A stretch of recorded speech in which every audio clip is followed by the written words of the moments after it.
ये सर ये बर्बाद दीजिए।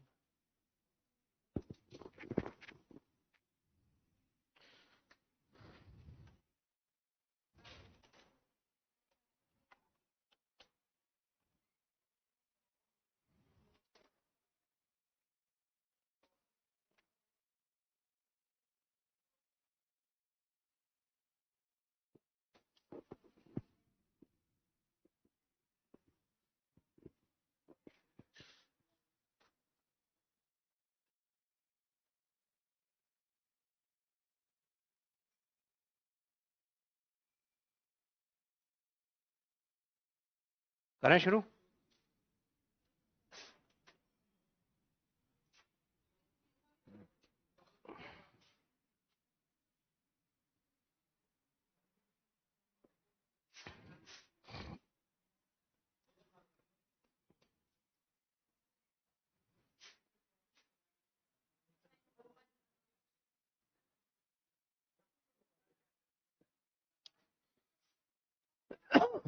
FCL का मतलब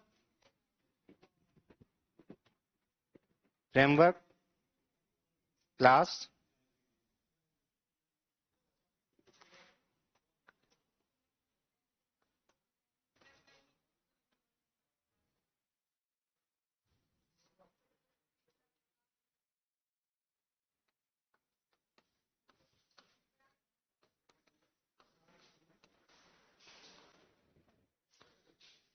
पहले हमने CLR पढ़ लिया है। CLR के बाद जो दूसरा पार्ट है मेन सबसे इंपॉर्टेंट, उसका नाम है FCL, framework class library.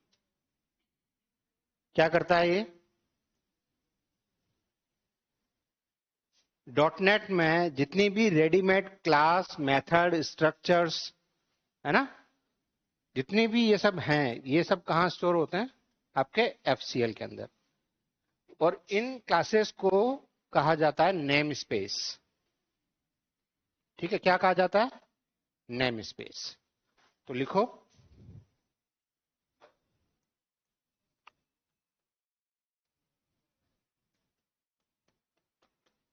.NET framework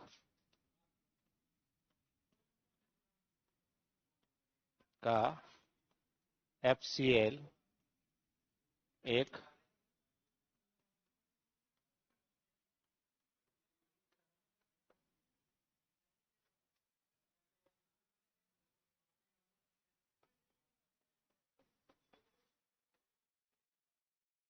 .NET framework का एक इंपॉर्टेंट पार्ट होता है। ये तो बहुत जनरल लाइन है, इसमें तो कोई दिक्कत ही नहीं है। बैठ जाओ भाई, जल्दी बैठो फटाफट।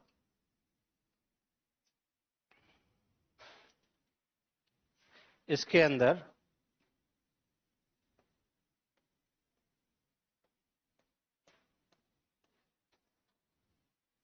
रेडीमेड यानी पहले से लिखी हुई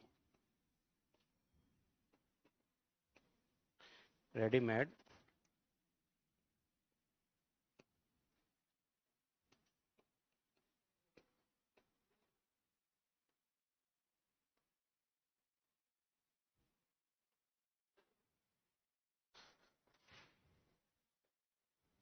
क्लास स्ट्रक्चर्स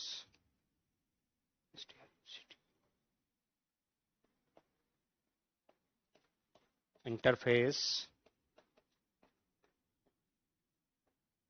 एंड मेथड्स होते हैं।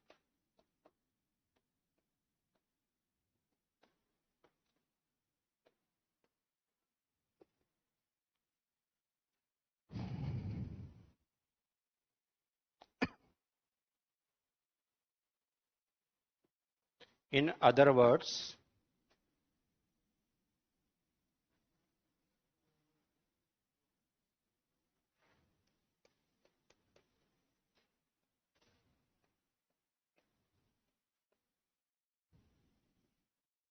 FCL सॉफ्टवेयर डेवलपमेंट का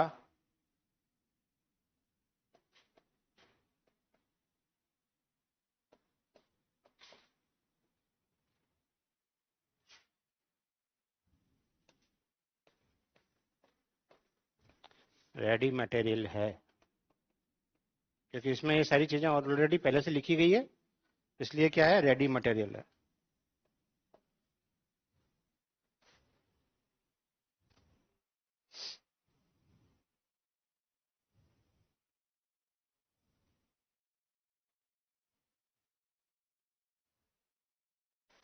लिख लिया?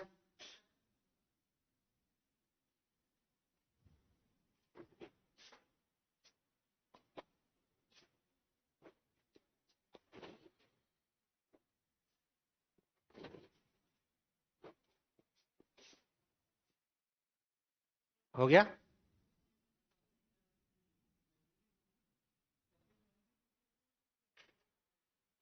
पैकेज ही तो होते हैं इसमें। हम्म।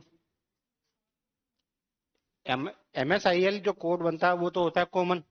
अब MSIL जो कोड बन रहा है उसमें जो असेंबली है, असेंबली इस FCL को यूज करेगी। तो ये अब आपका कोड किस टाइप का, क्या चाहता है, C# में है, VB.NET में, जिसमें भी है, तो उससे रिलेटेड ही लाइब्रेरीज के फंक्शंस को, यानी उससे रिलेटेड पैकेज को ही वो यूज करेगा। या फिर यूं कह लो, जैसे FCL है, FCL के अंदर होता है एक BCL, ठीक है। FCL के अंदर होता है एक BCL पार्ट होता है बेसिकली FCL का, लेकिन वो एक पर्टिकुलर पैकेज है। पर्टिकुलर पैकेज मतलब अगर C# का है तो C# का BCL अलग होगा, VB.NET का BCL अलग होगा, है ना। और उस BCL के अंदर होता है नेम स्पेस। बिल्कुल ठीक है, लिख लिया सबने? डन यार ये। हाँ, अजीब लगता है यार ये।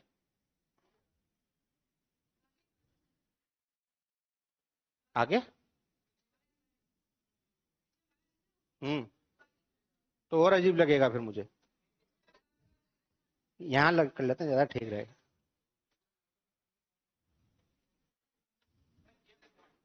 हाँ। चलो,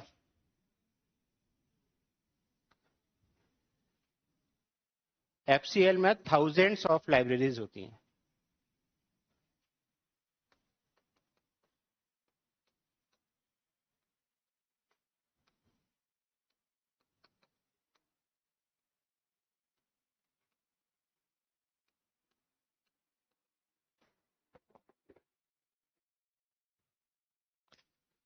लाइक,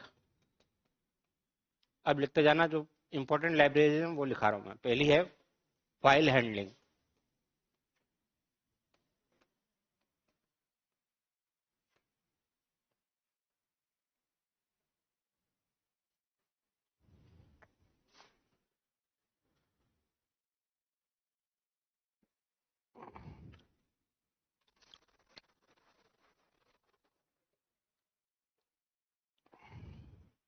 और इसके अंदर होता है file, directory, stream reader and stream writer.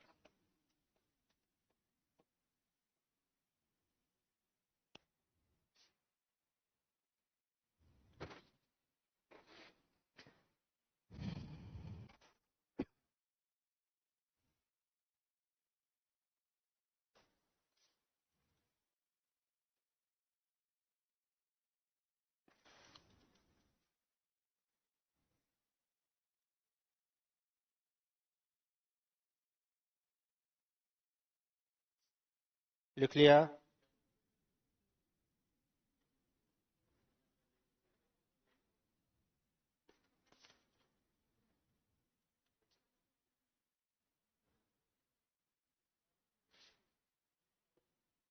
लिखा हूं आगे? दूसरी होती है कलेक्शन क्लास।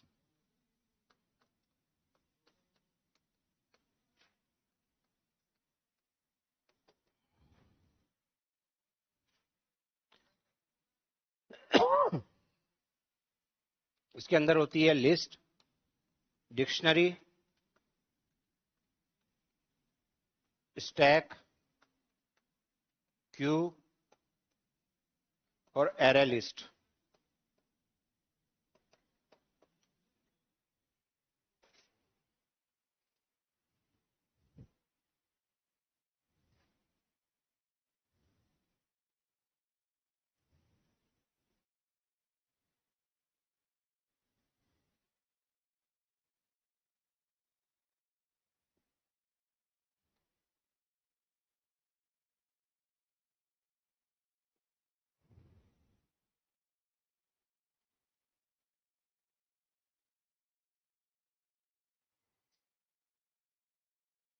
डन। बढ़े आगे। तीसरी है डेटाबेस क्लास।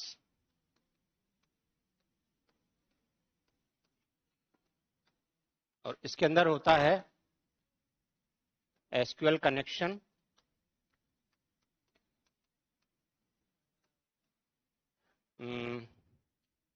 क्या क्या होता है, एसक्यूएल कमांड, एसक्यूएल रीडर और एसक्यूएल एडेप्टर।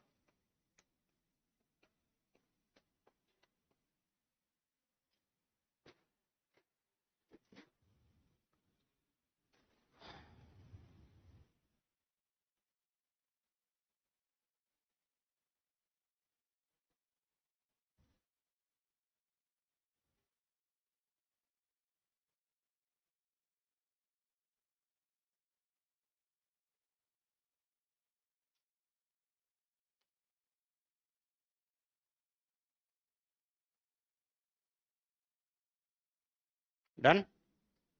लिख लिया सबने?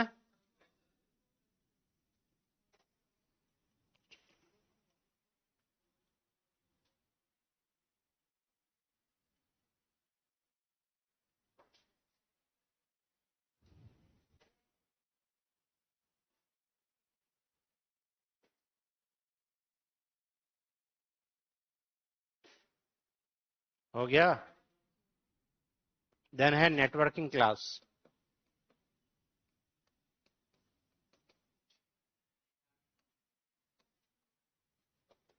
और इसके अंदर है HTTP क्लाइंट, वेब रिक्वेस्ट,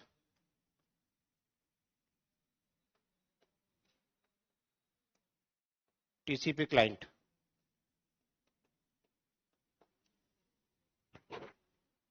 ऐसा क्या समझा रहे हो तुम जो मैं नहीं समझा पाया अभी तक? एडेप्टर भी अभी आएगा, उसको भी हम अच्छे से पढ़ेंगे, डोंट वरी। हाँ तो भी आने वाला सब आएगा। यहाँ जो लिखा रहा हूं बहुत सारी चीजें आएगी इसमें जो जरूरी है।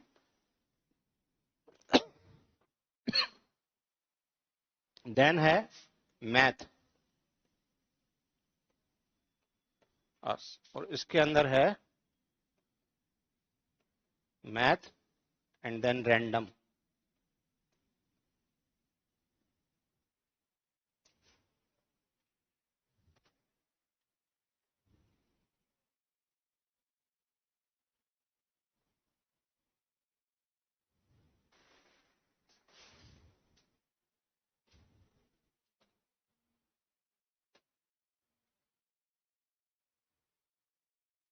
बढ़ू आगे।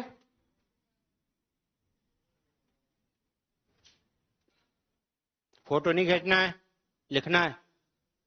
नहीं,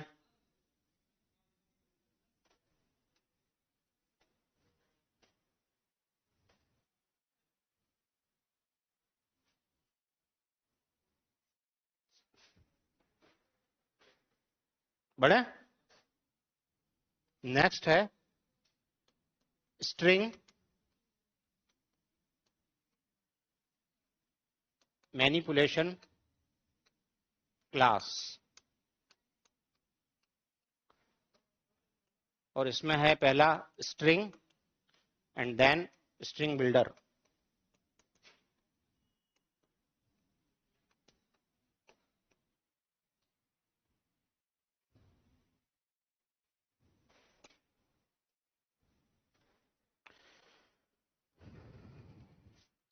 एंड देन है डेट, टाइम क्लास, और इसके अंदर है डेट टाइम, और दूसरा है टाइम स्पान।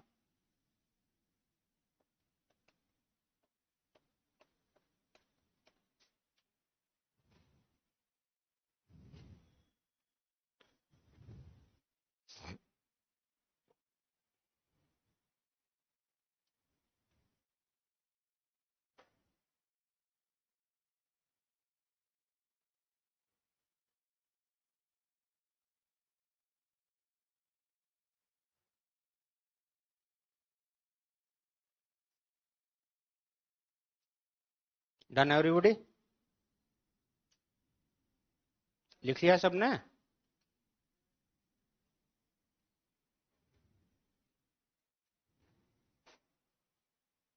अब लिखो एडवांटेज। पहला एडवांटेज क्या होगा इसका? क्योंकि रेडीमेड क्लासेस है, रेडीमेड स्ट्रक्चर्स हैं, रेडीमेड इंटरफेस है, तो कोड का रीयूजेबिलिटी है या नहीं है? अरे है या नहीं है एवरीबॉडी? जगाना पड़ रहा है आज।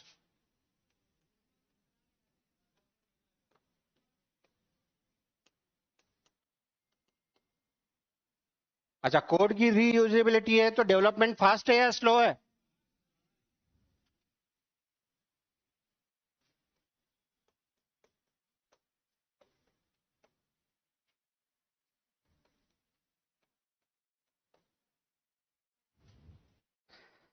और अगर कोड ऑलरेडी लिखा हुआ है तो उसमें एरर आने के यानी बग्स आने के चांसेस कैसे हैं?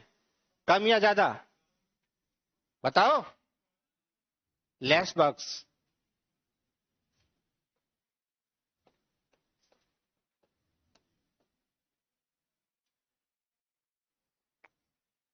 और परफॉर्मेंस कैसी होगी? बेटर।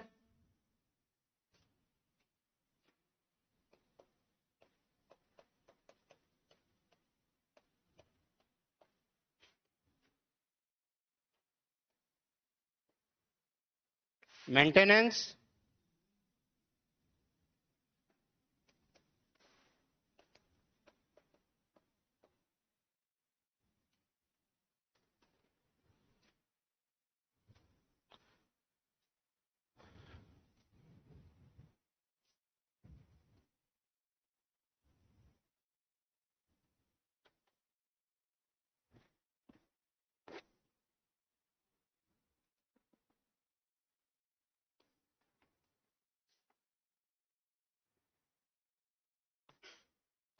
हो गया? लिख लिया सबने? सबने? कोई बाकी तो नहीं है? चलो, हेडिंग डालो नेम स्पेस।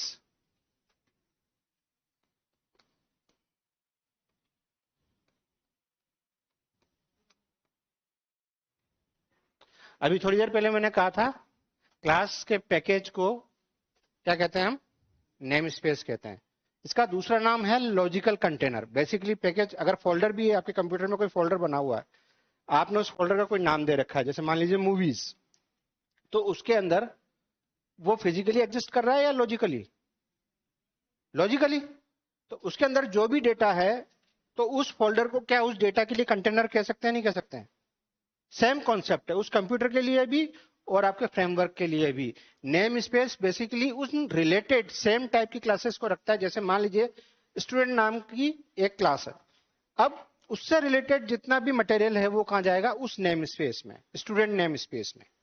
समझ रहे हो? अगर मैंने कार नाम की कोई क्लास बनाई है तो कार नेम स्पेस में कार से रिलेटेड सारा object, class, method, structure, interface, whatever जो भी होगा वो कहां जाएगा? उस नेम स्पेस में जाएगा। समझ पा रहे हो? तो लिखो नेम स्पेस एक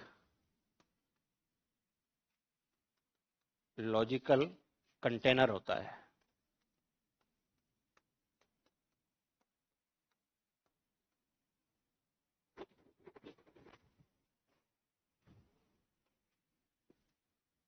जो रिलेटेड क्लास को, रिलेटेड क्लास मतलब सेम, क्लास को होल्ड करता है या स्टोर करता है।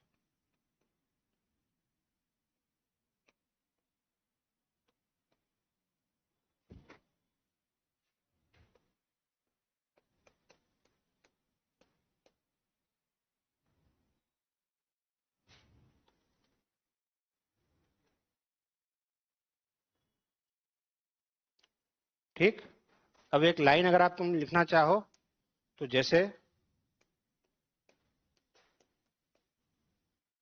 कंप्यूटर में फोल्डर होता है,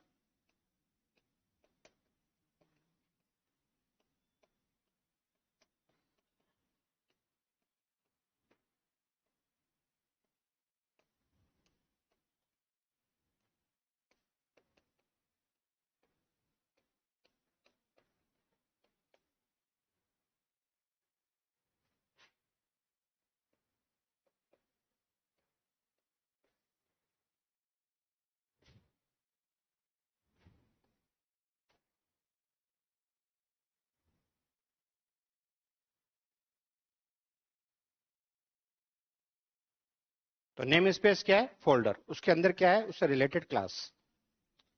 बात समझ में आ रही है? जैसे एग्जाम्पल, यूजिंग सिस्टम। सिस्टम क्या है? Is a name space. क्या होल्ड स्टोर करता है?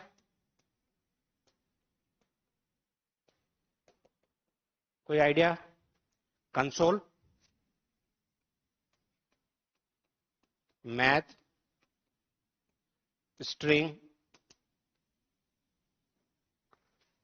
और डेट टाइम।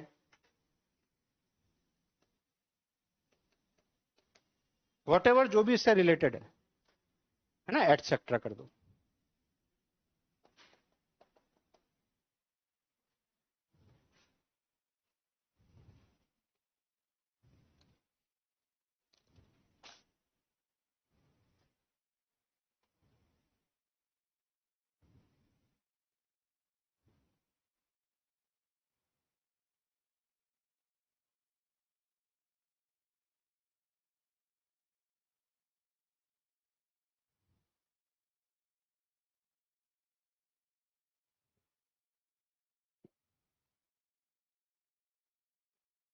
हो गया?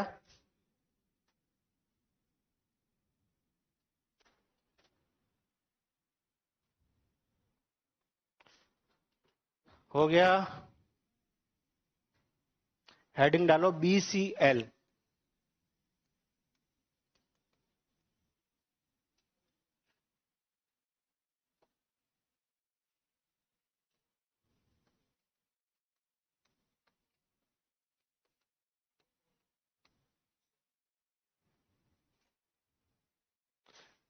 अगर आपको फोल्डर के अंदर फोल्डर बनाना है तो वो क्या है? सब फोल्डर।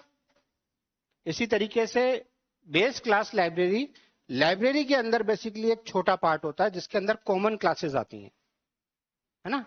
कॉमन क्लास और उससे रिलेटेड सारी चीजें होती है, समझ रहे हो? तो FCL के अंदर BCL, FCL की लाइब्रेरीज के अंदर क्या होता है? BCL होता है। डन? चलो लिखो BCL यानी कि बेस क्लास। हाँ,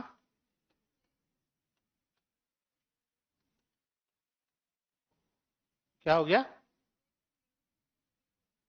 नेम स्पेस क्या है? बेसिकली नेम स्पेस एक फोल्डर है, ठीक है, जिसके अंदर आप उस क्लास से रिलेटेड सारी क्लास या स्ट्रक्चर या मेथड या आप इंटरफेस रखते हो, ठीक है। जैसे मैंने कहा सिस्टम, सिस्टम एक क्लास है। अब उससे रिलेटेड कोई भी मेथड हो गया, उससे रिलेटेड कोई भी इंटरफेस हो गया, उससे रिलेटेड कोई भी स्ट्रक्चर हो गया या खुद क्लास हो गई, वो उस फोल्डर के अंदर है। वो उस फोल्डर का नाम फ्रेमवर्क ने क्या दिया? इंटरफेस। बस फर्क सिर्फ इतना है कि हम विंडोज में उसको फोल्डर कह रहे हैं, फ्रेमवर्क में हम उसे नेम स्पेस कह रहे हैं, बस, इससे ज्यादा कुछ नहीं, ठीक है। तो बेस क्लास लाइब्रेरी FCL की लाइब्रेरीज का एक सब पार्ट होता है।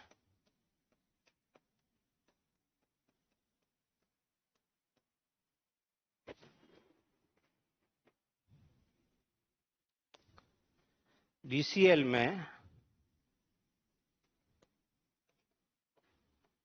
सिर्फ बेसिक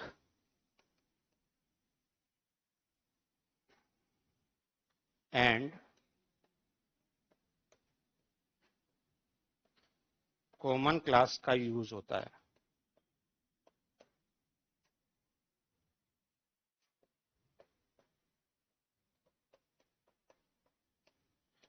सबसे बेसिक स्ट्रक्चर है, इसमें कोई बहुत ज्यादा हार्ड एंड फास्ट नहीं है, सबसे बेसिक।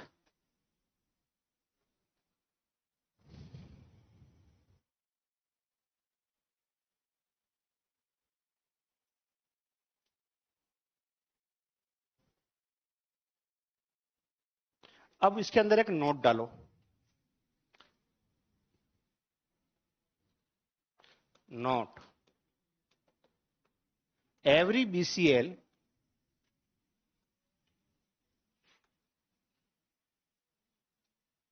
FCL का पार्ट होता है।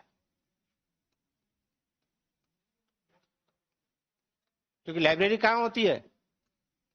अरे बोलो, लाइब्रेरी कहां होती है? FCL में। तो मैं ये कह सकता हूं क्या कि हर BCL जो होगा, अगर होगा तो हर BCL किसका पार्ट होगा? लेकिन क्या FCL BCL का पार्ट है? तो दूसरी लाइन लिख लो, दूसरी लाइन भी लिख लो, काउंटर लाइन। हर BCL FCL का पार्ट है, but every FCL is not a BCL। ये कोई जरूरी नहीं है कि हर FCL में BCL हो।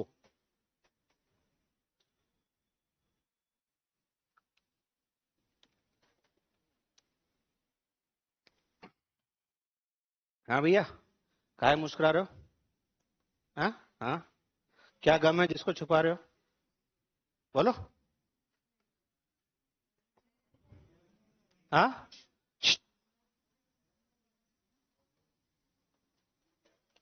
है मतलब तुम कह रहे हो इंग्लिश सही करो सीधा। अरे यार, भावनाएं समझो, मैंने पहले ही दिन बोल दिया था।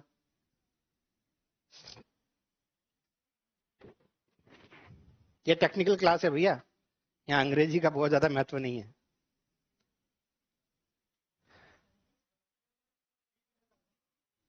तो तुम्हें जो फील आ रही हो वो लिखो, ठीक है?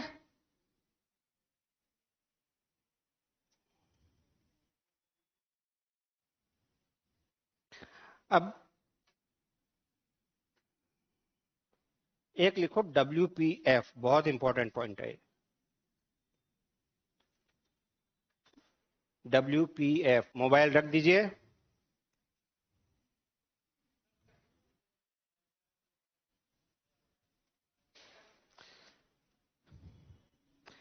आपने अगर ध्यान दिया हो तो जब मैंने 1.0 की चर्चा की थी, यानी बात की थी जब 1.0 की, तो मैंने उसके 4 पार्ट बताए थे। अब ये क्या है? ओहो, वेरी गुड। चलो, मतलब आज आपकी PPT भी बनेगी, आपकी नहीं, यहाँ मैंने 4 पार्ट बताए थे। पहला था CLR, दूसरा था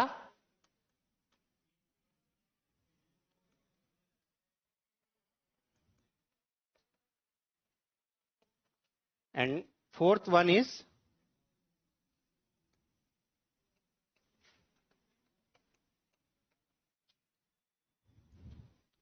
और एक मैं वर्ड यूज कर रहा हूं,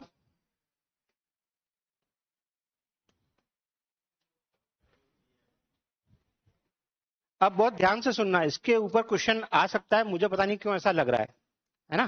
तो बहुत ध्यान से सुनना। चार तो, हेलो, आवाज आ रही है? ये चार तो पार्ट हैं कोर के, है ना, जो कोर फ्रेमवर्क है उसके। मैंने कहा था कि विंडोज फॉर्म जो है वो बेसिकली क्या प्रोवाइड कराता है, जीयूआई प्रोवाइड कराता है ना, यानी कि आ, वो तो मुझे ही पता है, फुल फॉर्म तो मैं भी जानता हूं यार।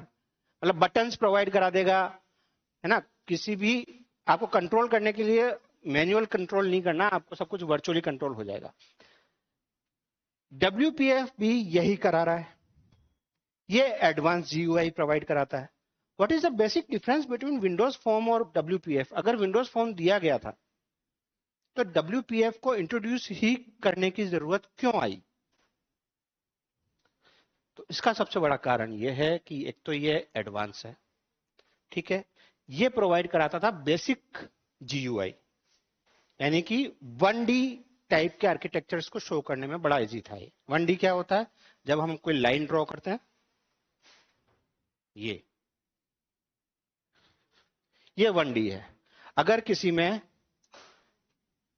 डेप्थ भी है और डिस्टेंस भी है तो वो 2D है, और अगर किसी में एक डायरेक्शन और जुड़ जाए तो वो 3D है। तो बेसिकली 1D आर्किटेक्चर के लिए विंडोज फॉर्म इज इनफ, है ना।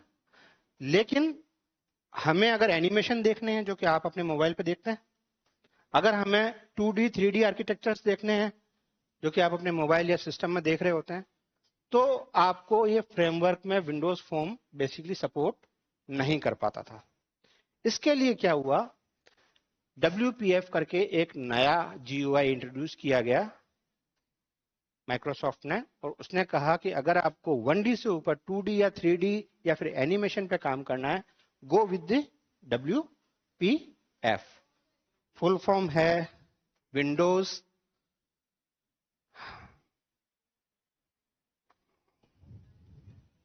नाम ही नहीं सुना कभी? फिर बताओ। Windows presentation foundation, Windows presentation foundation. तो अब इसके बारे में लिखना शुरू करो।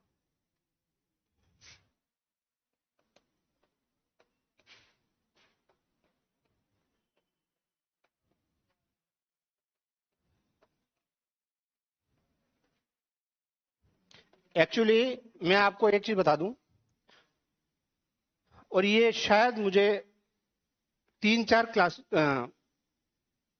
कोचिंग सेंटर्स का तो पता है ना। आपको डॉट नेट में अभी मैंने यहां जितना पढ़ाया है,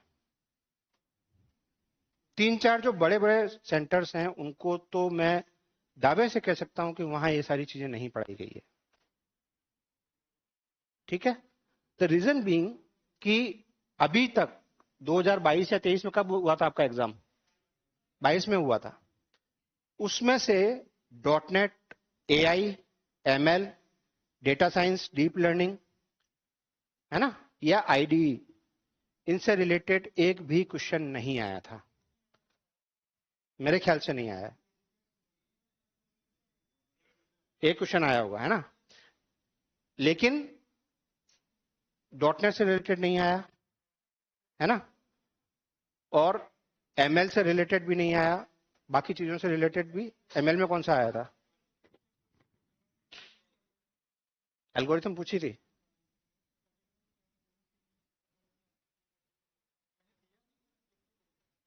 मुझे एक बार पेपर सेंड करना, है ना। ठीक, चलिए फिर भी अब एक्सपेक्ट ये किया जा रहा है कि कम से कम इसमें से, क्योंकि ये बहुत बड़ा सिलेबस बन जाता है ना, इस बार शायद अपडेट करके वो अच्छा डीप में पूछ सकते हैं आपसे, है ना। और अगर पुराने पैटर्न को देखा जाए तो कम से कम, क्योंकि हर बार क्या होता है, आपका जो कंप्यूटर अनुदेशक का पेपर होता है उसमें थोड़ा सा टेक्निकल डेप्थ बढ़ती जा रही है, हाँ। अभी जो रुझान आ रहे हैं उसमें टेक्निकल डेप्थ बढ़ती जा रही है। टेक्निकल अच्छा ना चाहिए, लेकिन बेसिक कंप्यूटर अनुदेशक है, सीनियर कंप्यूटर अनुदेशक नहीं है। आपके हिसाब से कॉन्सेप्चुअल सही है, लेकिन आप सोचो कि उन बच्चों का क्या जो पॉलिटेक्निक कर रहे हैं या पीजीडीसीए कर रहे हैं, आप उनसे ज्यादा एक्सपेक्टेशन नहीं कर सकते ना यार। समझो बात, नहीं होता है। हाँ,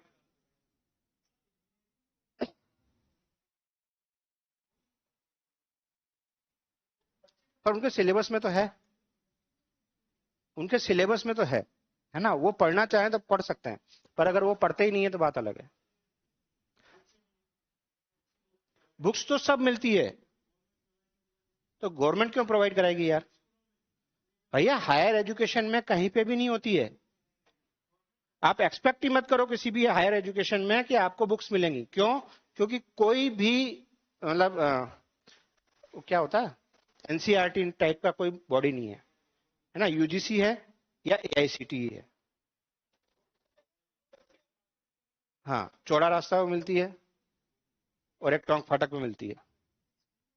और आजकल तो बालक पता नहीं क्या हो गया है, बुक्स को पढ़ना ही प्रेफर नहीं करते, सब यूट्यूब पे चैट जीपीटी से। तो इसीलिए आपको ज्ञान मतलब आपको इन द सेंस उन बालकों को जो वो वैसे पढ़ रहे हैं, उनको नॉलेज भी केवल उतना ही है कि वन लाइनर आंसर दे सको, बस।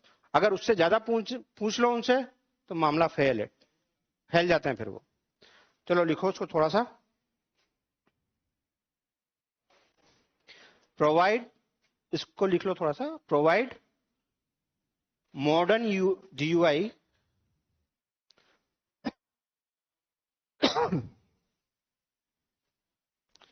Provide modern GUI, advance graphics,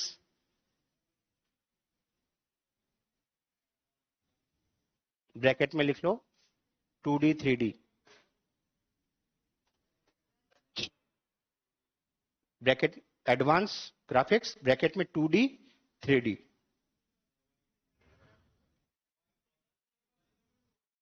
वापिस बोलूं? प्रोवाइड मॉडर्न यूआई, जीयूआई होता ना यूजर इंटरफेस, आप जीयूआई लिख लो। हाँ, जीयूआई लिख लो आप।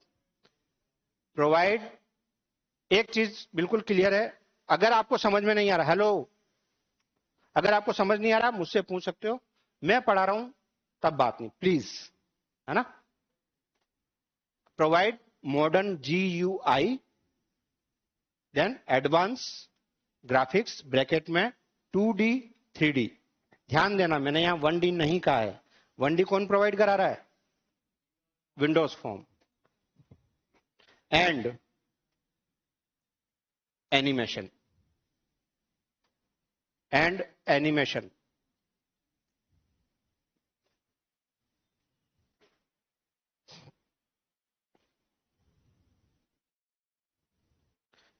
ठीक, डन। चलो अब हेडिंग डालो ASP.NET।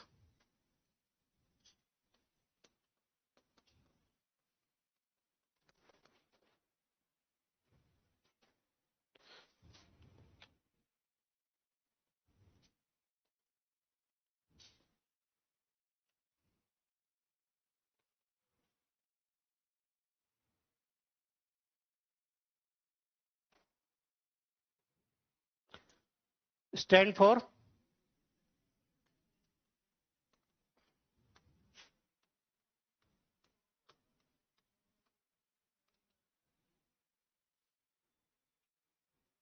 माइक्रोसॉफ्ट ने डेवलप किया, किसके लिए?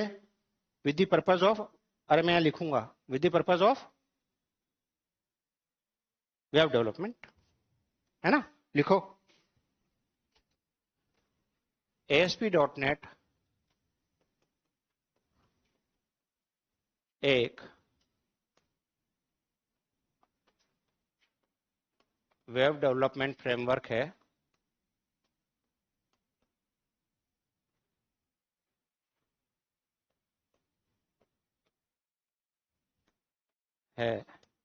जिसे माइक्रोसॉफ्ट ने डिजाइन एंड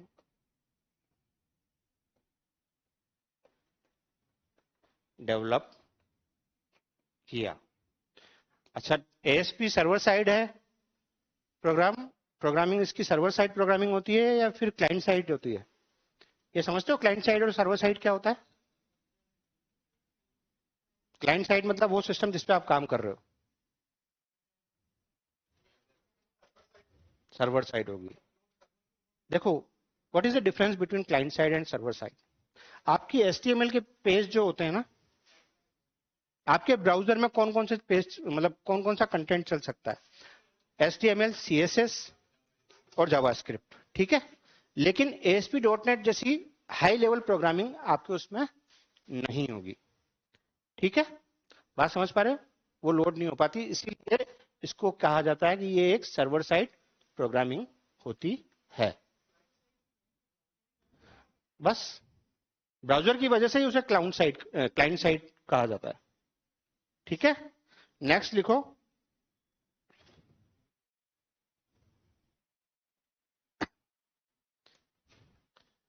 ASP.NET का यूज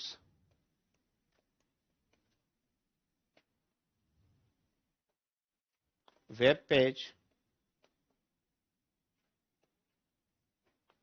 और वेब एप्लीकेशन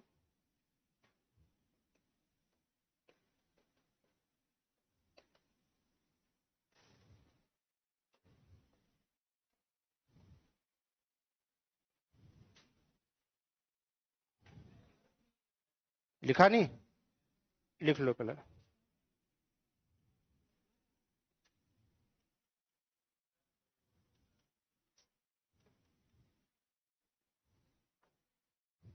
चलो इसके नीचे लिख देता हूं, एप्लीकेशन एवं वेबसाइट को डायनामिक करने के लिए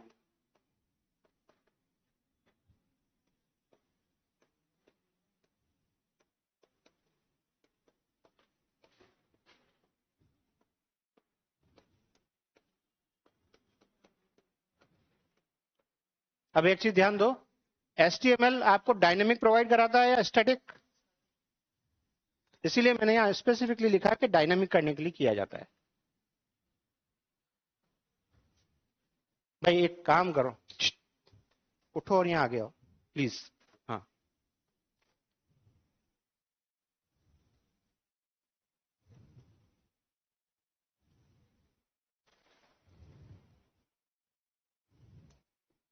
लिख लिया सबने? ASP.NET का पेज या स्क्रिप्ट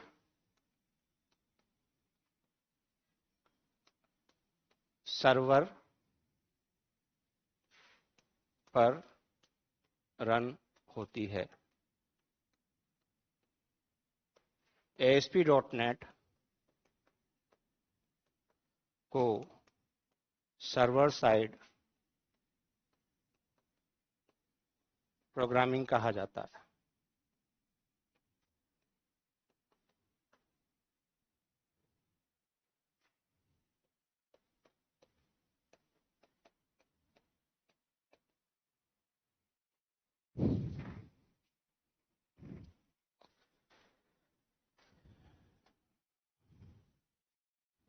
ASP.NET की वेब एप्लीकेशन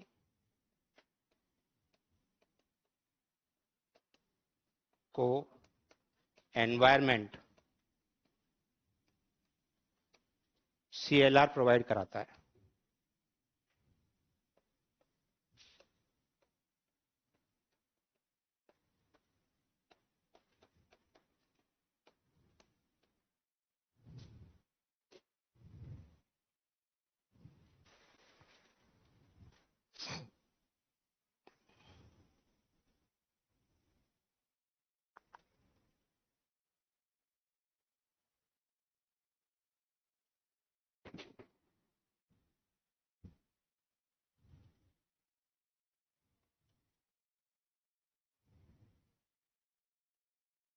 हो गया?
सिंटैक्स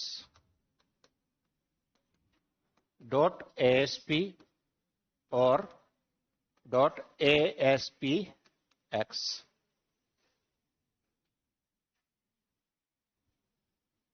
क्या हो गया? अच्छा,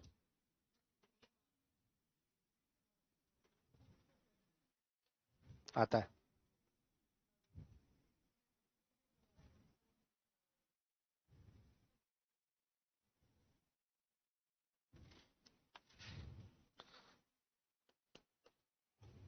क्यों इसको सर्वर साइड प्रोग्रामिंग कहा जाता है वो देखो।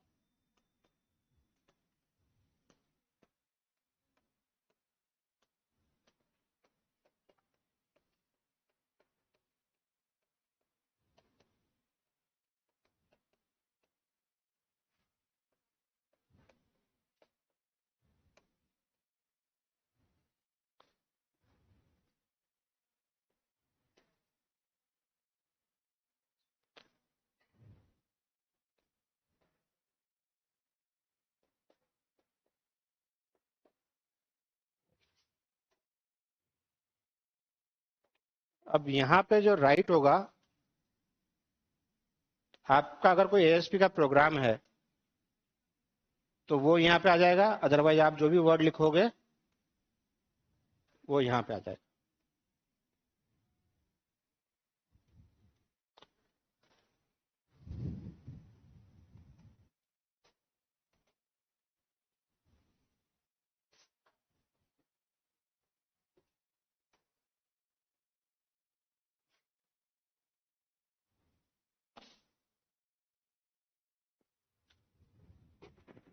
ठीक है, अब इसका आर्किटेक्चर बना लो।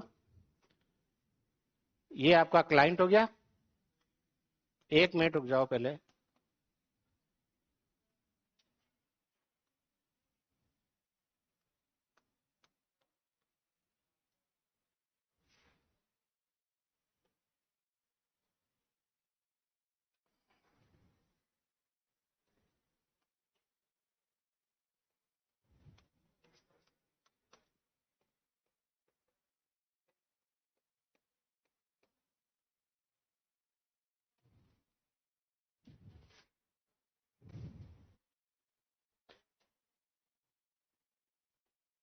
घूमू तो एक सेकेंड, इसमें एक चीज और लिख दूं।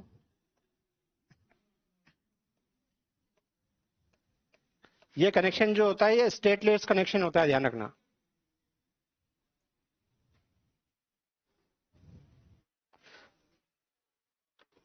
और ये यूं कर रहा था, मैंने कहा यार मुझे घूमने के लिए कह रहा है।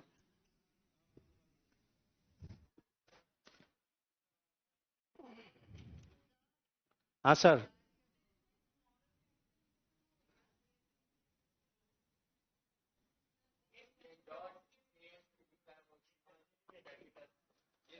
आप बताओ किसी ने किया है?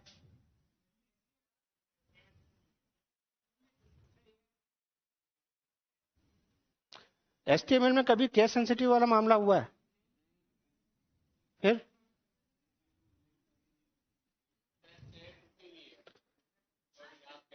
हाँ,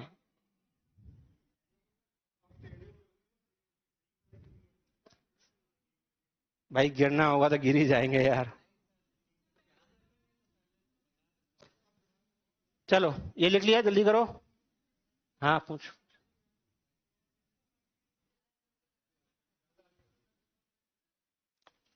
तो फटाफट फोटो बनाओ।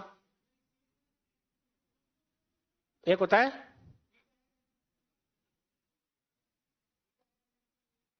कोई जरूरी नहीं है यार। स्टेटलेस कनेक्शन क्या होता है पहले बताओ। हाँ, खत्म हो जाता, टर्मिनेट हो जाता है। तो इसमें स्टेटलेस कनेक्शन ही तो होना चाहिए भैया, वरना एक ही रिक्वेस्ट बार बार होती रहेगी और एक ही रेस्पॉन्स बार बार होता रहेगा तो क्या होगा? बम्बार्डमेंट हो जाएगा रिक्वेस्ट एंड रेस्पॉन्स का। कनेक्शन तो क्लोज होना ही चाहिए ना। फिर उसके लिए आप दूसरे तरीके का कम्युनिकेशन यूज करोगे।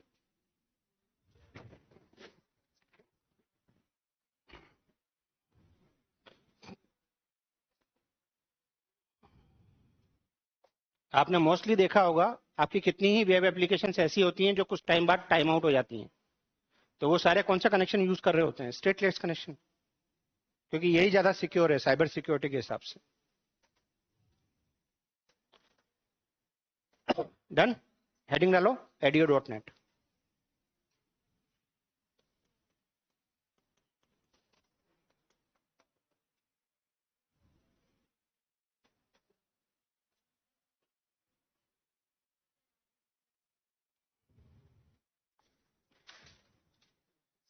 edu.net जो है वो बेसिकली यूज होता है आपके डेटाबेस कनेक्शन के लिए, है ना? लिखो मत, पहले मुझे सुनो। edu.net बेसिकली एप्लीकेशन और डेटाबेस, डेटाबेस यानी कि चाहे वो MySQL है, चाहे वो Oracle है, चाहे वो SQL सर्वर है, मल्टीपल टाइप्स ऑफ डेटाबेस से आपको कनेक्टिविटी प्रोवाइड कराता है। वो कौन है? आपका edu.net। और इन कनेक्टिविटीज को प्रोवाइड कराने के लिए इसके पास कुछ 5 कंपोनेंट्स होते हैं। उन 5 कंपोनेंट्स में इसके पास अलग अलग टाइप की स्ट्रिंग्स होती हैं, या फिर कह लो कमांड होती हैं, SQL कमांड्स, है ना? तो इसीलिए edu.net को यूज करने के लिए सबसे इंपॉर्टेंट जो शर्त है वो ये है कि आपको SQL की नॉलेज होना जरूरी है ना? तो अगर आप edu.net यूज कर रहे हैं तो आपको SQL पता होना चाहिए, आप उसकी क्वेरीज को फायर करना जानते हो। क्लियर है? चलिए लिखिए।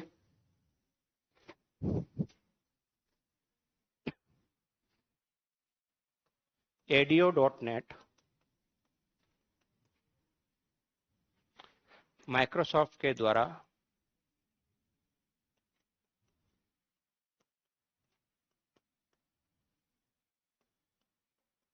डिजाइन या डेवलप की गई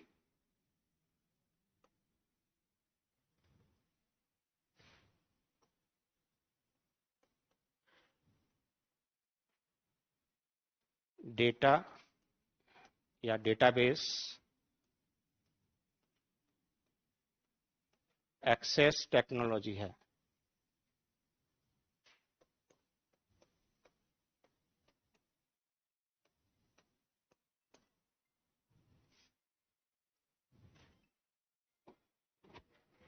क्लास में हूँ, क्लास में हूँ। हाँ, अरे क्लास में हूँ, क्लास में कहीं और। हम्म,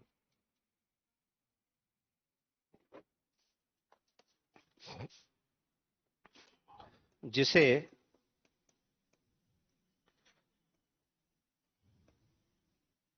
.NET फ्रेमवर्क पहली बार कब इंट्रोड्यूस हुआ था? ये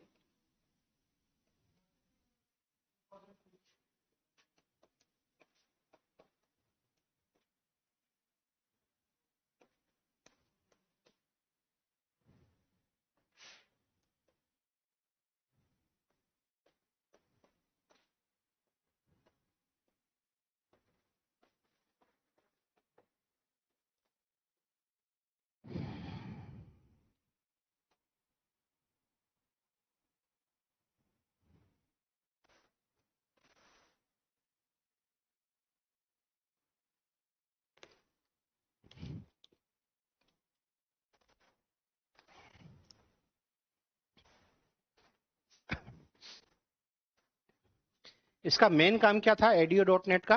इसका मेन काम था किसी भी डेटाबेस एप्लीकेशन, किसी भी एप्लीकेशन को जो कि फ्रेमवर्क में डिजाइन डेवलप हो रही है, उसको डेटाबेस के साथ कनेक्ट करना, प्लस कोई डेटा इंसर्ट करना है, रिट्राइव करना है यानी कि फैच करना है, एक्सेस करना है, अपडेट करना है, डिलीट करना है ना? तो जिन ऑपरेशंस को फ्रेमवर्क में कहा गया क्रूड ऑपरेशंस, क्या कहा गया? हाँ, कर्ड, सॉरी, कर्ड ऑपरेशंस। ये 4 ऑपरेशन बेसिकली मेनली इन 4 ऑपरेशंस को परफॉर्म करने के लिए edu.net का यूज किया गया।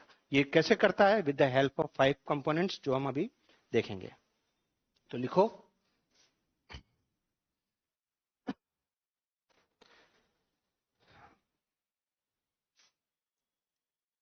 edu.net का मेन यूज एप्लीकेशन को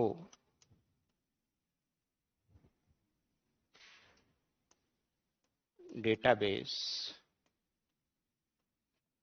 से कनेक्ट करना होता है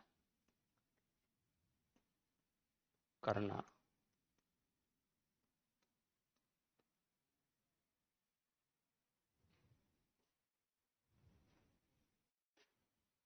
अब डेटाबेस कौन सा, तो डेटाबेस यहां लिख लो, MySQL, Oracle and SQL Server. ये मोटे मोटे जानक हैं, तो इन्हीं का नाम लिख लो यहाँ पे।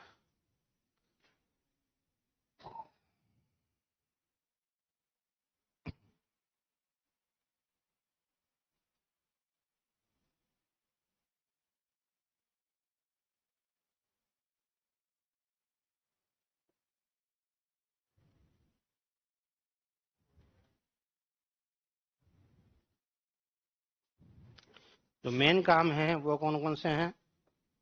Connect, read, update, delete.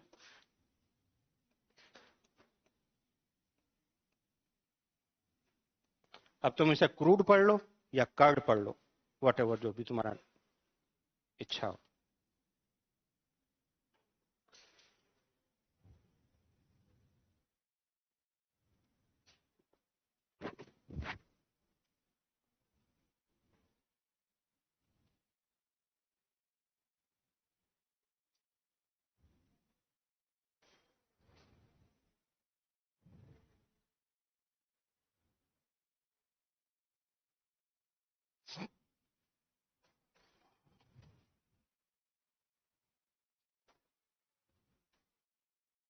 तो होता कैसे है?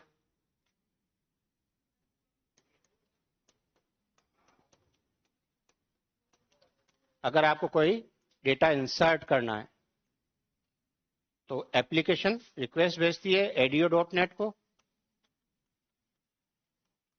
एडियो.नेट डेटाबेस को रिक्वेस्ट भेज देता है।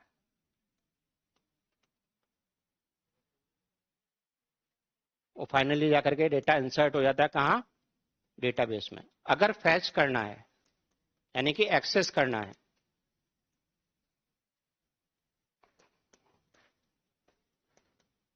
डेटाबेस से एडियो.नेट लेता है डेटा को और एप्लीकेशन को प्रोवाइड करा देता है।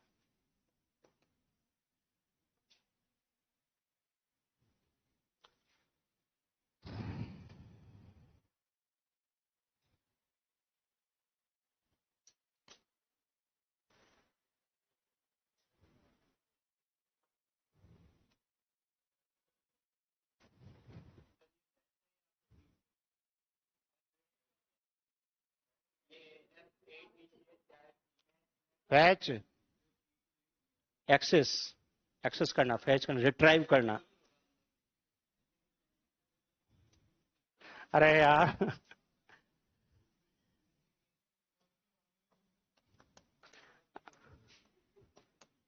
एक काम करो, हम यार इसके बाद एक इंग्लिश की क्लास खोलेंगे। हाँ हाँ चलो ठीक, समझ।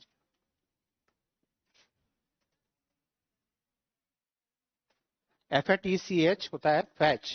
फैच का मतलब होता है एक्सेस करना, रिट्राइव करना। हम जब COD पढ़ते हैं तो COD में इंस्ट्रक्शंस फैच किए जाते हैं।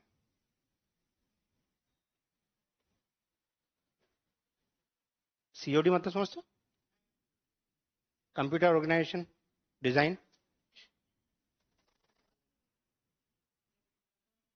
कंप्यूटर आर्किटेक्चर तो पढ़ा होगा। चलो,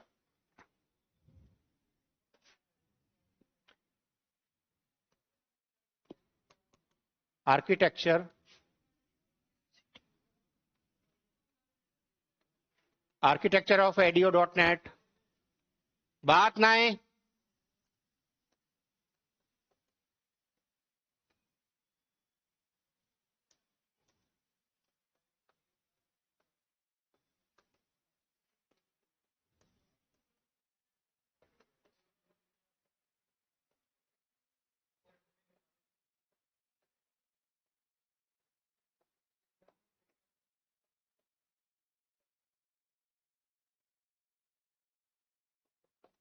आपका एप्लीकेशन रिक्वेस्ट भेजता है एडियो डॉट नेट को, ADO dot net with the help of data provider database से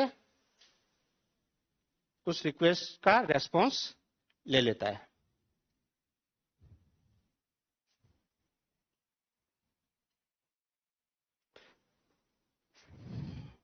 तो इस आर्किटेक्चर के बेसिस पे लिखो, सबसे पहली लाइन, यूजर रिक्वेस्ट भेजता है।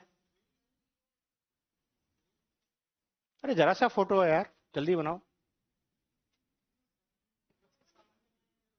हाँ हाँ, थक जाता।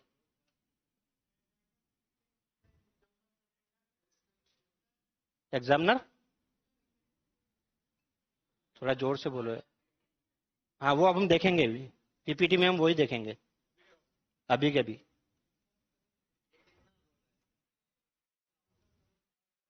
बहुत सारा भी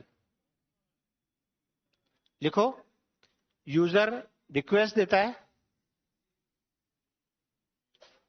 यूजर रिक्वेस्ट करता है, इसी के अंदर आर्किटेक्चर के अंदर ही एप्लीकेशन एडियो डॉट नेट को रिक्वेस्ट भेजती है,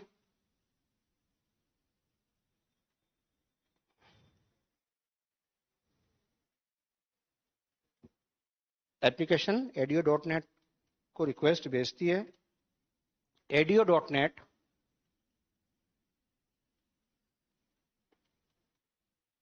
डेटा प्रोवाइडर की हेल्प से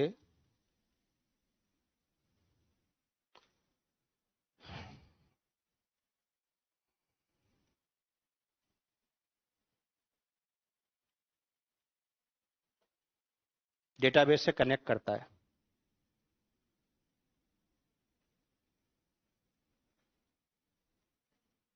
हेल्प से डेटाबेस से कनेक्ट करता है। देन डेटाबेस क्वेरी एग्जीक्यूट करता है, डेटाबेस क्वेरी एग्जीक्यूट करता है, डेटाबेस क्वेरी एग्जीक्यूट करता है एंड रिजल्ट एप्लीकेशन को वापस मिल जाता है। रिजल्ट एप्लीकेशन को वापस मिल जाता है।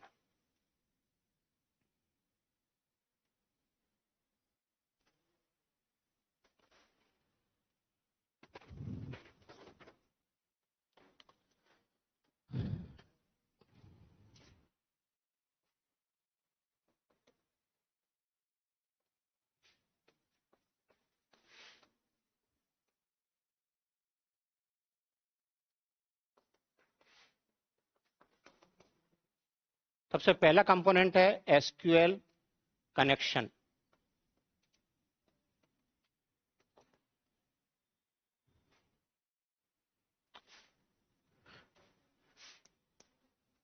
डेटाबेस से कनेक्शन के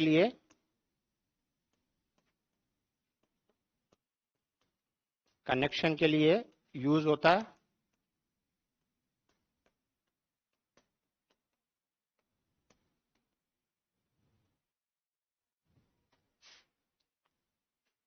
इसका नेम स्पेस होता है, नेम स्पेस यानी folder, system dot data dot SQL client.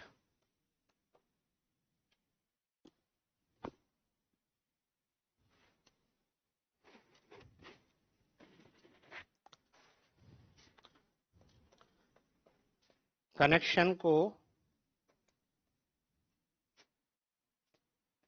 Open और क्लोज करने का काम इसी का होता है।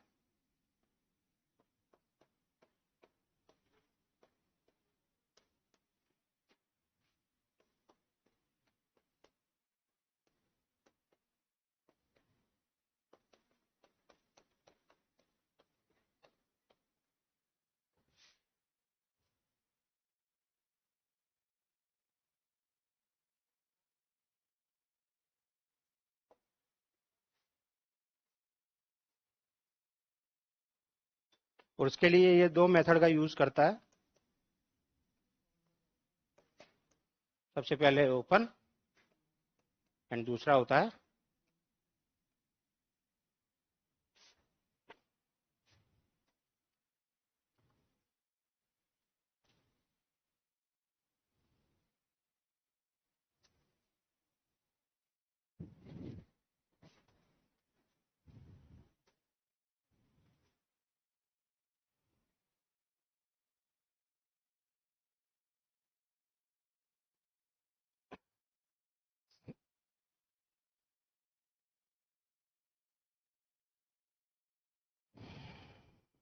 लिख लिया।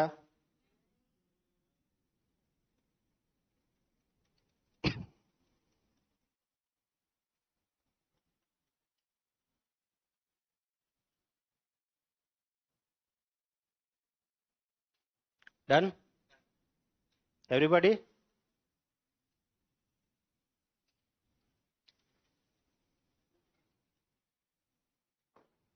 नेक्स्ट है आपका एसक्यूएल कमांड। एसक्यूएल की क्वेरीज को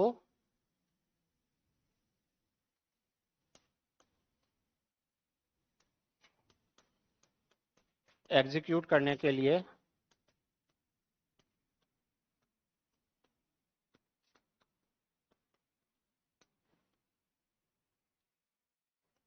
यूज करते हैं, जैसे सेलेक्ट स्टार फ्रॉम स्टूडेंट नाम की एक टेबल है, एक डेटाबेस है। हमने उस एंटायर डेटाबेस को स्टार लगा के सेलेक्ट कर लिया। देन इंसर्ट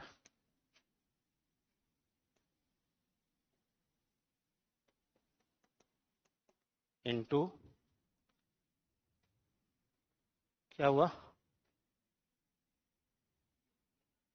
हाँ,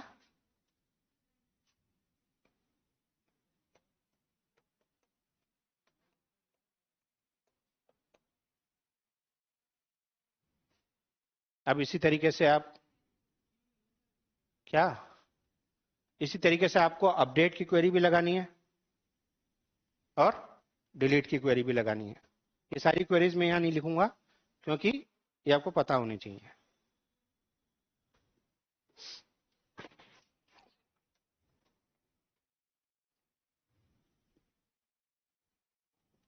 तो इसका एग्जांपल ये कैसे सेट करता है ये सारी queries. SQL command cmd is equal to new SQL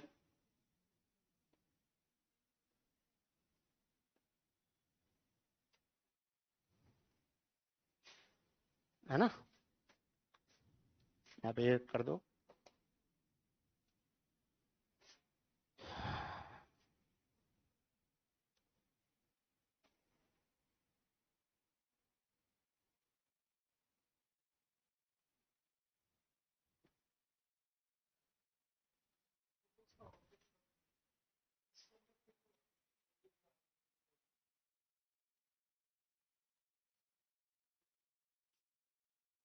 तीन मेथड यूज करता है।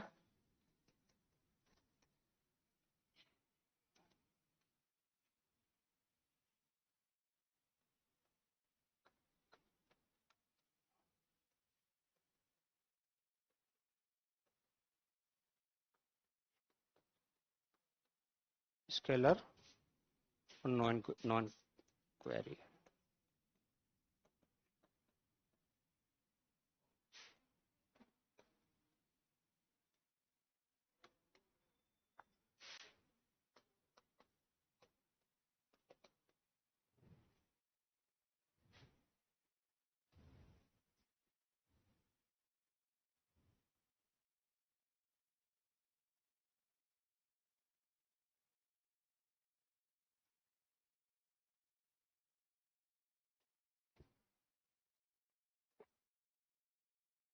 हो गया सबका?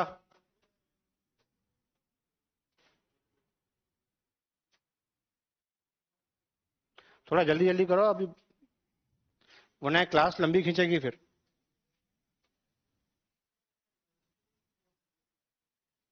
इसलिए कह रहा हूं जल्दी जल्दी करो,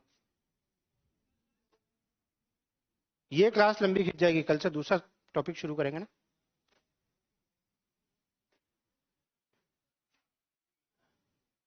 एसक्यूएल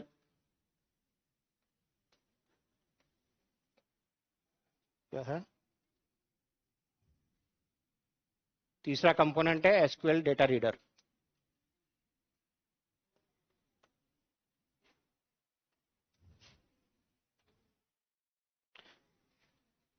डेटाबेस से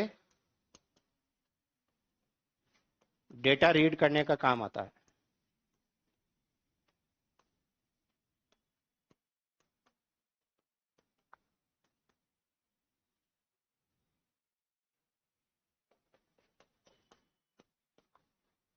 एडवांटेज क्या हो गए? नहीं, एडवांटेज क्या, कैरेक्टरिस्टिक्स, पहले तो कैरेक्टरिस्टिक्स लिख लो।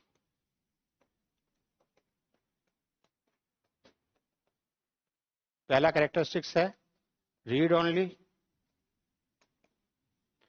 Forward only. क्योंकि क्या है, एसक्यूएल कमांड कौन सा है? Data reader. तो इसका काम क्या हुआ? केवल रीड करना है ना, अपडेट डिलीट नहीं कर सकता ये। और तीसरा है कनेक्शन आर्किटेक्चर।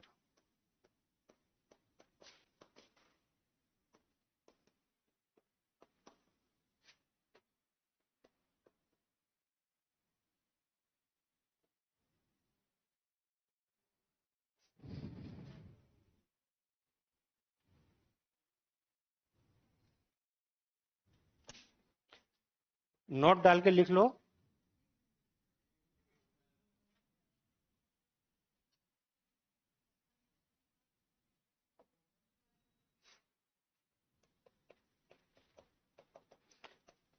डेटाबेस से डायरेक्टली डेटा एक्सेस करने के कारण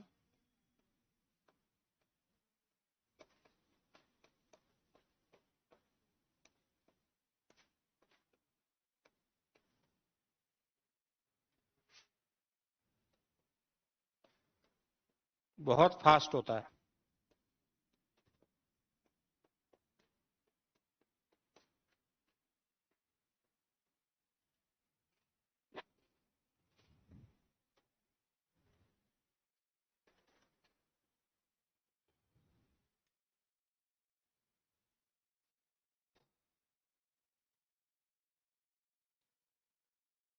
हालांकि मैं 5 कंपोनेंट जो लिखा रहा हूं ये सारे ही मतलब इंपॉर्टेंट माने जाते हैं, लेकिन अब जो 2 लिखेंगे वो ज्यादा इंपॉर्टेंट है।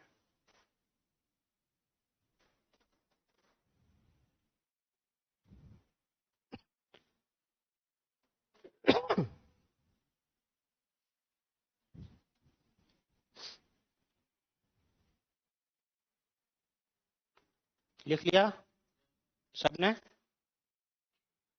चलो, एसक्यूएल डेटा एडाप्टर।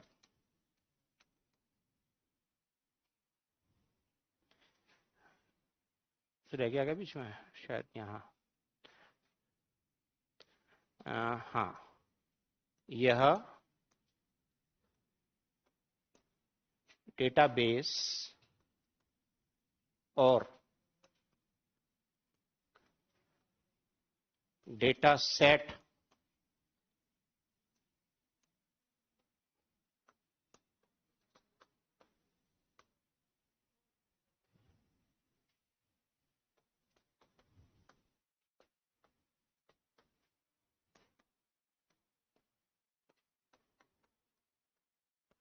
बताओ मैंने डेटा सेट अंडरलाइन क्यों किया है? क्योंकि यहाँ डेटा सेट का मतलब कोई डेटा नहीं है। यहाँ डेटा सेट का मतलब यह है कि एक टेम्परेरी फोल्डर है जो आपका एडीओ डॉट नेट रखता है, जो बेसिकली उस जो डेटा सेट, जो डेटा एडाप्टर डेटाबेस से जो भी डेटा लेके आ रहा है वो कहाँ फिल करेगा? वो उस टेम्परेरी फोल्डर में, जिसका नाम क्या है? Data set folder. हाँ, कह सकते हो, लेकिन डेटा, हाँ डेटा स्ट्रक्चर भी कह सकते हो।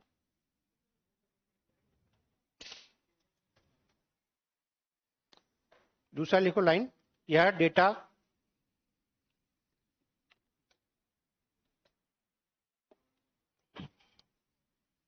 डेटा को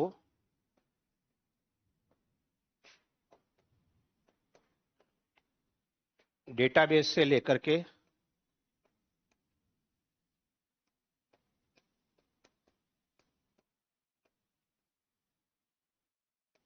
डेटा सेट में फिल करता है।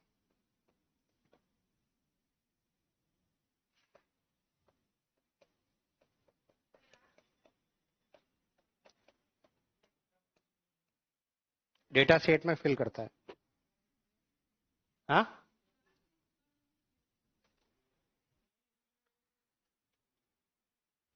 आज लास्ट है डॉट नेट। हाँ, लास्ट टॉपिक है। हमने कितने पढ़े थे? सीएलआर पढ़ा, सीएलआर हमने कल खत्म कर दिया। एफसीएल और कोड लैंग्वेजेस का ये लास्ट टॉपिक चल रहा है। दो मेथड यूज करता है।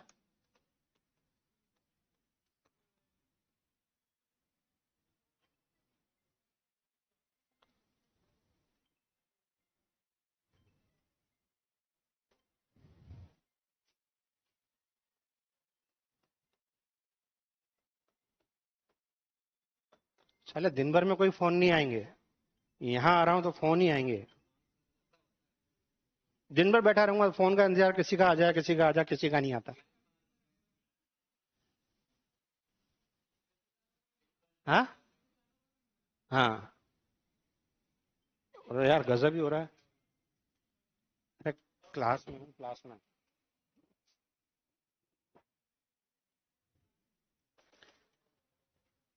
ठीक है। एसक्यूएल डेटा सेट,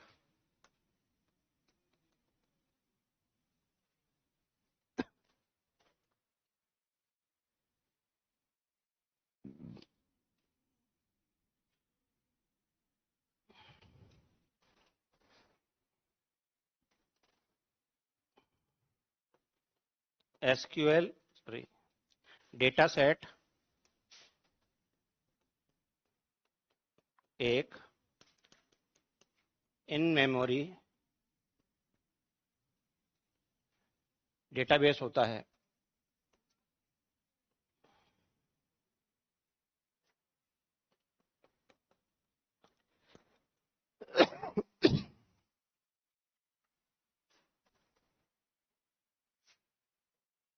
यह रैम,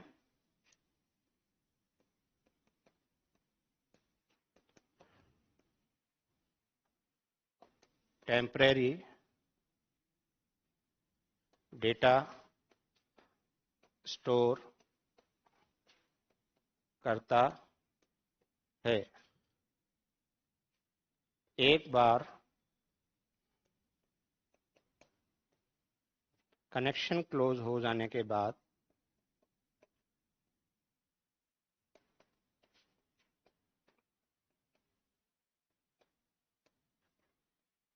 के बाद भी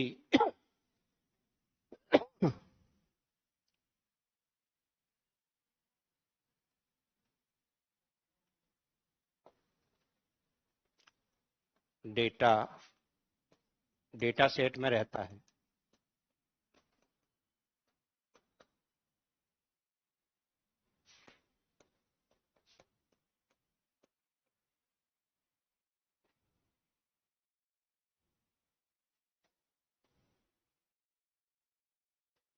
इसी वजह से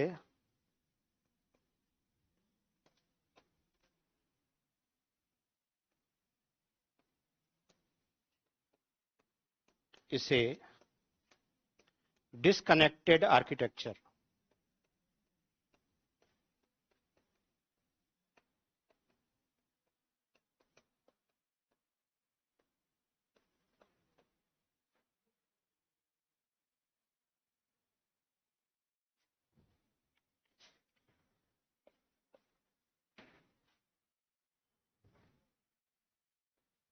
का मेन कंपोनेंट माना जाता है।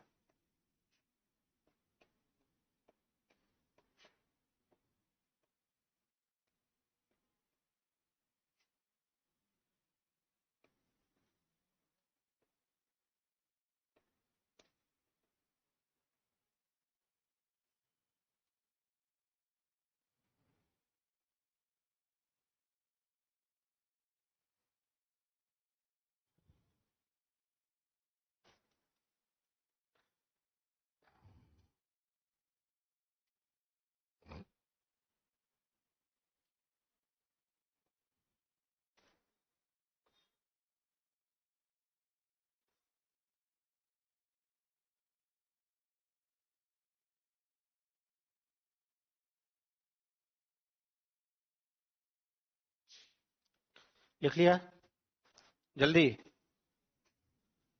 अब मैं यहाँ पे दो तरीके के आर्किटेक्चर लिख रहा हूं और एक एक लाइन से खत्म करूंगा बस इसको।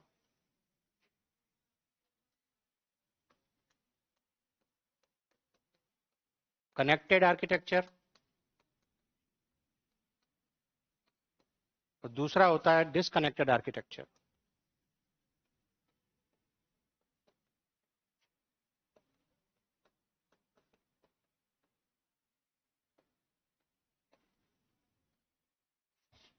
कनेक्टेड आर्किटेक्चर में डेटा तब तक रहता है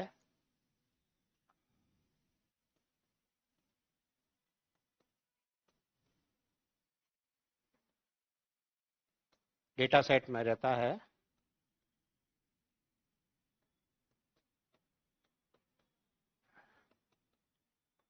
जब तक डेटा रीड होता है।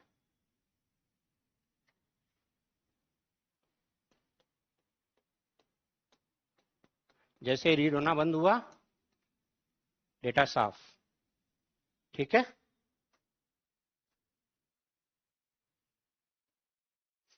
इसीलिए इसको क्या कहते हैं,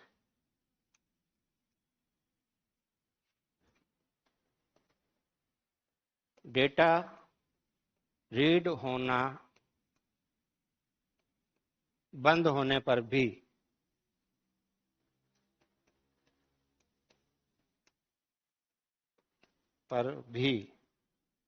यानी कि डिसकनेक्शन ऑफ या पर भी डेटा सेट में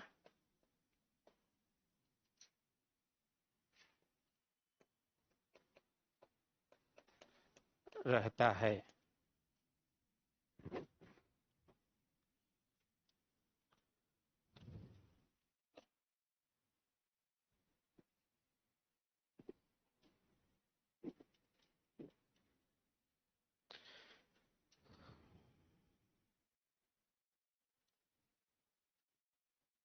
क्लियर?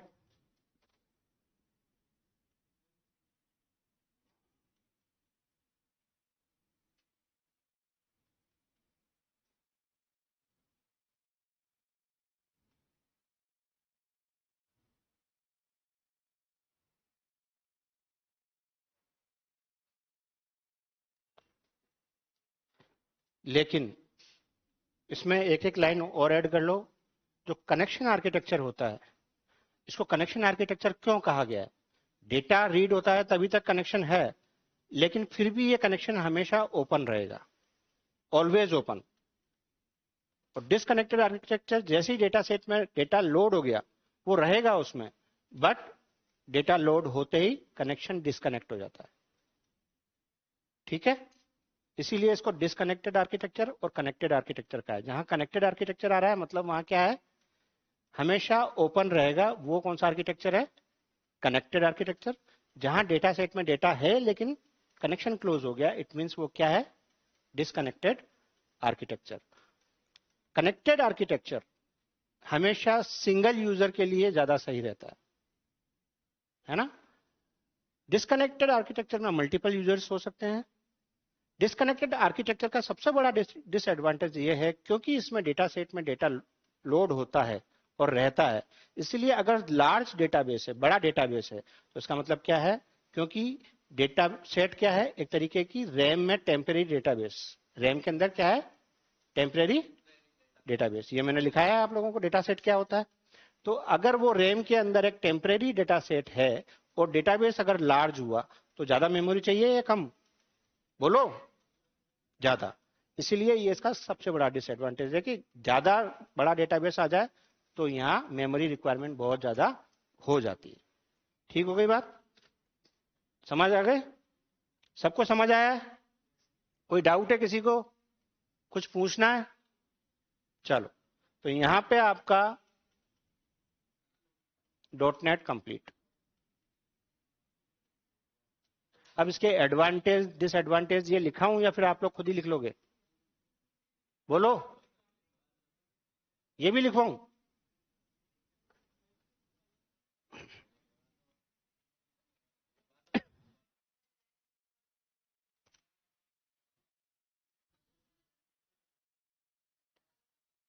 क्वेश्चन करा दें ना। एडवांटेज डिसएडवांटेज क्या लिखाया जाता है यार? चलो,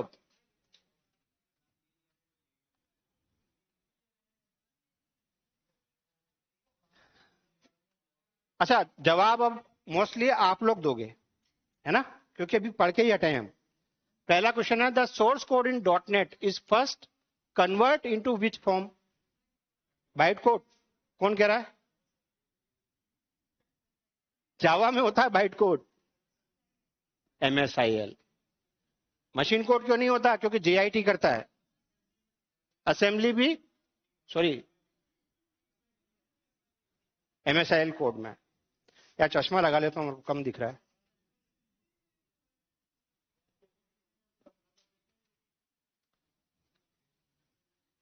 हाँ भाई, when does the JIT compiler works? JIT compiler कब काम करता है? मैंने आपको फ्लो बताया था। MSIL का काम कंप्लीट हो गया, फिर CLR आया। CLR ने क्या किया? वेरिफिकेशन फेज कंप्लीट किया, देन रन टाइम पे। हमेशा ध्यान रखना, प्रोग्राम रन टाइम पे ही JIT काम करेगा, क्योंकि JIT का काम क्या होता है? मशीन कोड में कन्वर्ट करना। और मशीन कोड में कन्वर्ट कब हो रहा है? जब वो रन हो रहा होगा, एग्जीक्यूट हो रहा होगा। What is the biggest problem if garbage collector is not working? Memory leak. Memory leak का मतलब क्या हो गया? अनवांटेड मेमोरी स्पेस का घिरना, है ना।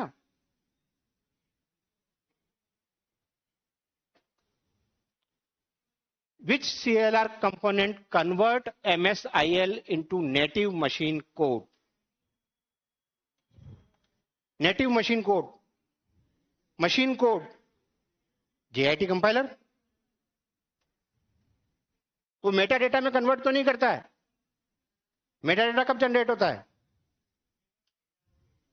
मेटा डेटा कब जनरेट हो रहा है? फ्लो देखो, खोलो फ्लो, फ्लो खोलो, ओपन करो फ्लो।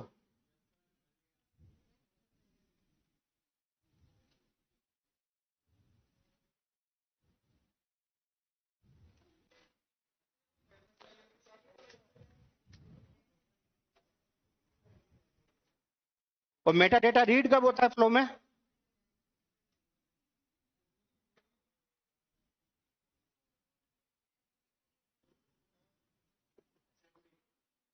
असेंबली में हो रहा है। तो मेटा डेटा का जनरेशन असेंबली से पहले होना चाहिए, नहीं होना चाहिए?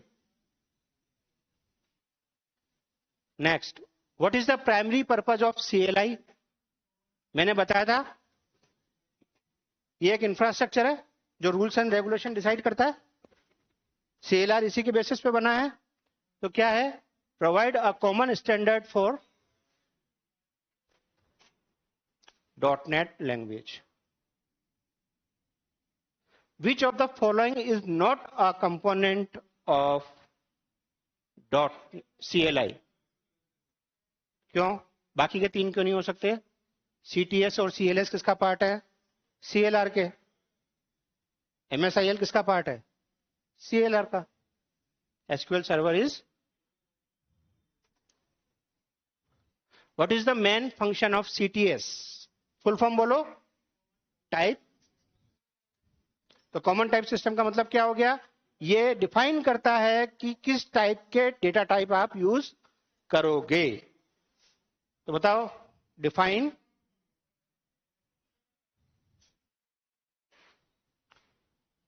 What is the primary objective of CLS. बताओ, सीएलएस का लैंग्वेज, सीएलएस का फुल फॉर्म क्या है? Common language specification. इसका मतलब क्या हो गया बताओ? यही सीएलएस ही बेसिकली इंटर ऑपरेबिलिटी का फंक्शन प्रोवाइड करा रहा है एमएसआईएल के थ्रू। बहुत मेजर पार्ट या वाइटल रोल प्ले करता है सीएलएस। जब भी बात करें हम सीटीएस की तो वो डेटा टाइप है, यहां बात कर रहे हैं हम लैंग्वेज की। वो लैंग्वेज की जहां बात आ गई वहां एक कॉमन ड्रॉ है, कॉमन आर्किटेक्चर है, जहां वो लैंग्वेज सपोर्ट कर रहा है 60+ को, और इसी की वजह से इंटर ऑपरेबिलिटी आ रही है, ये याद रखना।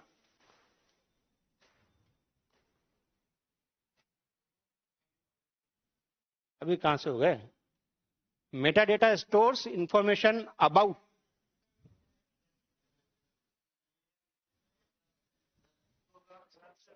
प्रोग्राम स्ट्रक्चर यार, डेफिनेटली। डेटाबेस के लिए तो आपका एडीओ डॉट नेट है, हार्डवेयर का कोई लेना देना ही नहीं है।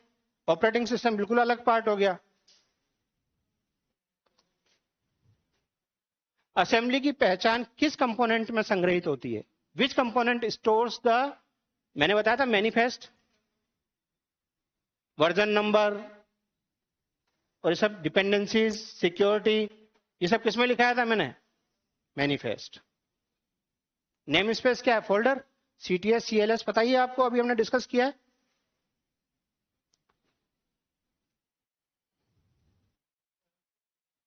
हाँ, who can use a private assembly? दो टाइप की असेंबली होती है, बोलो कौन कौन सी? प्राइवेट और शेयर्ड। मैंने बताया था ना, प्राइवेट और शेयर्ड दो टाइप की असेंबली है। प्राइवेट क्या करता है? सेम वही एप्लीकेशन उसे यूज कर सकती है जिसके लिए वो बनाया गया है ना। जैसे अगर मैंने माई एसक्यूएल इंस्टॉल किया तो माई एसक्यूएल के अंदर ही उसकी प्राइवेट असेंबली इंस्टॉल होगी। अदरवाइज अगर वो शेयर्ड है तो वो ग्लोबल जीआईसी में, यानी ग्लोबल फुल फॉर्म में अभी आएगी, वो एक अलग टाइप का फोल्डर होता है जिसमें वो सारी डीएलएल फाइल्स होती हैं। ठीक है, हाँ। तो कौन करता है?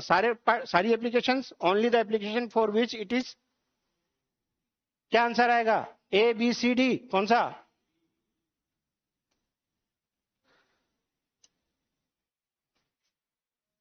हाँ, GSC, global assembly cash. Global assembly cash हमेशा ध्यान रखना शेयर्ड असेंबली के लिए यूज होता है।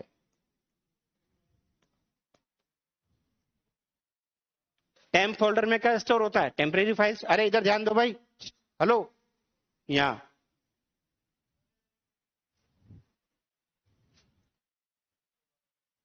What is the full form of GSC?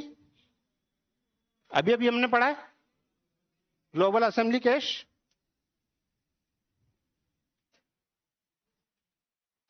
What does FCL contain? FCL क्या रखता है? Pre defined class and library. What is BCL? Part of FCL. Basic part मैंने लिखा था ना, बेसिक पार्ट ऑफ, बेसिक का मतलब क्या हुआ? Core part. WPF is based on which technology? ये बहुत इंपॉर्टेंट क्वेश्चन है। आपने एक चीज नोट की है, जब भी डॉटनेट फ्रेमवर्क इंस्टॉल करते हो आप तो उसके साथ एक डायरेक्ट टेक्स्ट भी इंस्टॉल कर मांगता है। क्यों मांगता है डायरेक्ट टेक्स्ट? अगर आप डायरेक्ट टेक्स्ट इंस्टॉल नहीं करोगे तो क्या होगा? आप 2D और 3D आर्किटेक्चर जितने भी हैं, जितने भी डिजाइन हैं, उन सबको आप नहीं देख पाओगे। ठीक है, आपका सिस्टम केवल वेक्टराइजेशन कभी नहीं कर पाएगा, केवल रास्टरिंग करेगा। एल्गोरिथम्स पढ़ी है सीजी में? सीजी पढ़ी नहीं होगी अच्छा आप लोगों ने। देखो, दो टेक्नोलॉजीज होती है किसी भी, जैसे ये आपका पूरा टीवी है ना, अब इसमें आप देख पा रहे होगे हर चीज बिल्कुल क्लियर दिख रही है। अगर आपने पुराने टाइम के कंप्यूटर देखे हो जहां लाइन बाय लाइन प्रिंट होता है, इट इज कॉल्ड रास्टरिंग, है ना। और अगर वेक्टर टेक्नोलॉजी है तो वो रो और कॉलम दोनों में करता जाएगा, समझ रहे हो। तो यहां पे WPF डायरेक्ट एक्स मांगता है, इस पे बेस्ड है ये। क्यों है? क्योंकि यही आपको 2D और 3D सपोर्ट करता है और एनिमेशन सपोर्ट करता है ना। तो भूलना मत कभी भी, WPF किस पे बेस्ड है? डायरेक्ट एक्स पे। What is the major difference between window form and WPF? मैंने आपको बताया था, हमने डिस्कस किया है।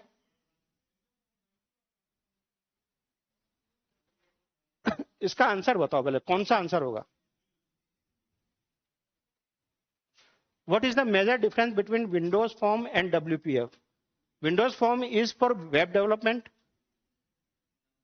नहीं. WPF is direct text based framework. ये तो अभी हमने पहले ही पढ़ा है. Windows Form is a database. किसके लिए काम आता है? बेसिक GUI के लिए.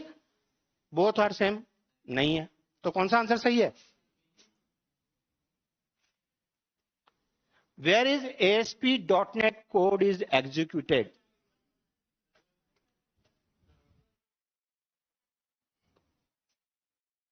Which class is mainly used in connected architecture of ADO.NET?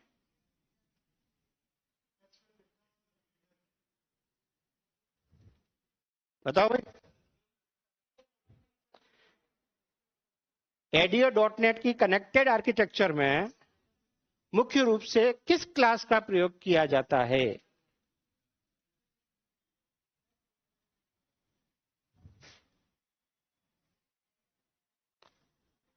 Which class is most important in disconnected architecture?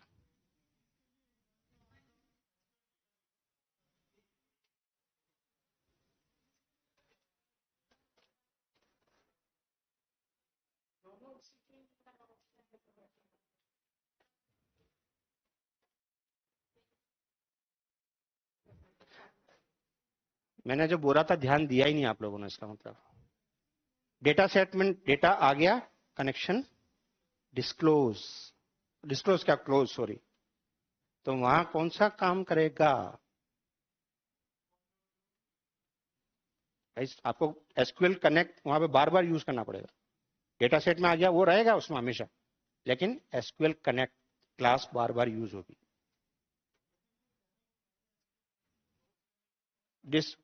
Disconnect करने के लिए, क्लोज करने के लिए. ठीक है. कंसोल तो बेसिकली क्या होता है? स्क्रीन पे प्रिंट कराने के लिए. डेटा सेट डेटा को फिल करने के लिए होता है. रीड करने के लिए केवल रीड ओनली है, फॉरवर्ड ओनली है. तो आपको कनेक्शन क्लोज या डिस्क्लोज करने के लिए कौन सा चाहिए होगा? बस. ठीक है. तो ये कुछ मोटे मोटे क्वेश्चंस थे जो मे भी आ सकते हैं, मे भी नहीं आ सकते हैं. अभी तो मैंने यहाँ 20 ही लिए ताकि जो पढ़ाया वो आपको एक बार की आ जाए रिवाइज. जैसे ही मंडे ऑनवर्ड्स आपका रिवीजन क्लास स्टार्ट होगी, तब हम इससे ज्यादा और इससे डीप में जाके पढ़ेंगे. ऐसी बहुत सारी चीजें हो सकती है जो आपके सामने उस वक्त पहली बार आए. ये कोई जरूरी नहीं है कि हर बात आपको लिखा दी जाए. जैसे डायरेक्ट टेक्स्ट के बारे में मैंने नहीं लिखाया, लेकिन मैंने WPF के बारे में लिखाया है, तो आप वहां नीचे स्टार मार्क करके लिख लें, WPF डायरेक्ट टेक्स्ट के कारण होता है. हाँ, चलो भाई.